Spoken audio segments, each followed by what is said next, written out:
So yan mga tol, mga boss. So kung naka-click 125 ka or anong version 2, version 3 and naka-XRMFI, so para sa itong video na to. So pag-uusapan muna natin yung about sa Logitech. So puro Logitech yung mga nagme-message sa akin pero ano lang yun, naka-XRMFI. So syempre naka-XRMFI tayo, kaya yung mga lumalapit sa atin mga naka-XRMFI din.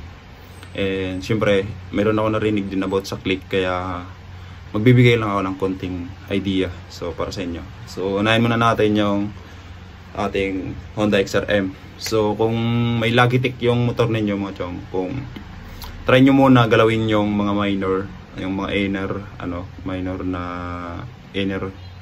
na parts sa loob ng makina, no.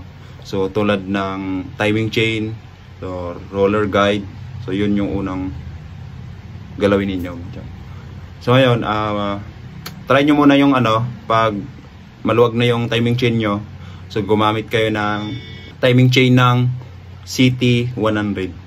So CT100 yung genuine parts. So wag na kayo magtanong anong size ng basta bilhin nyo na yung CT100 na timing chain. Pwede na yon, plug and play lang yon. So ipakabit nyo sa mekaniko, tapos palitan nyo ng roller guide. Yan. So maglalagay tayo ng link sa taas or sa comment. Basta hanapin nyo lang, diretso na yan sa Shopee kung may Shopee kayo. Yun lang. So mga roller nya, baguhin yung roller nya. Tapos CT100 na timing chain. Yun ang gamitin nyo mga chong, mga boss. So solid na solid yun. Try nyo muna bago kayo mag-adjust sa ibang parts. So dapat ayusin yung mabuti.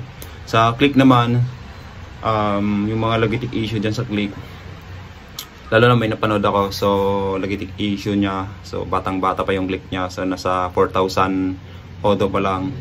So nangyari, pinunta niya sa shop, tapos sinabi nila agad na black or sigunyal daw. Pero yung pinuntas dun sa mekanikong may alam about sa FI, ganun, ano lang pala, tensioner lang pala. So, diba?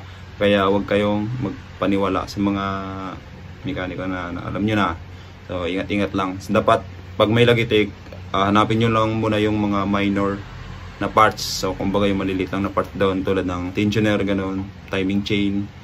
Yun yung mga ganun lang muna, kasi yun lang mga palaging lumalagitik. Hindi naman lalagitik agad yung block mo dyan, yung mga sigunyal mo dyan, kung lalo na pag hindi ka naman nakipag-karera, ganun, birit ng birit. Kung ano ka lang naman yung driver na chill lang naman yun.